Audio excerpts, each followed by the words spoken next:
In this video, I want to answer a subscriber's question that asks, could you please help me understand what the suction side and pressure side is of my pool?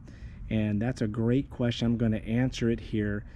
Before I get started, if you're not a subscriber of mine, please subscribe to the channel and please also like this video. Okay, so that's really a super good question. A lot of people do not know the answer, and it's simple. You're going to have pipes that actually come out of the ground from your skimmer and your main drain. That is actually the suction side. So all the way from these two pipes all the way to your pump is the suction side.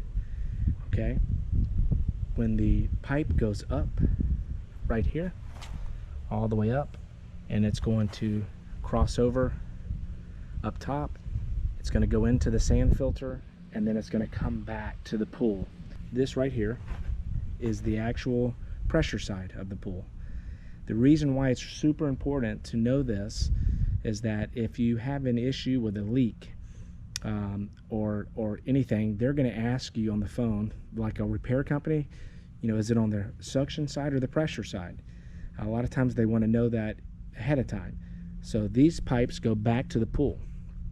We have one for an actual vacuum, which is like a Polaris 360, and then we have the steps, and then we have just the normal jets right here. So this is the pressure side, and you can see the pipe coming out right here,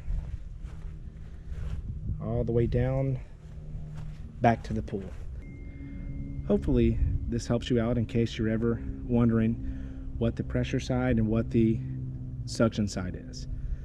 And if you have any questions like this ever, just feel free to comment, and I may make a video explaining it.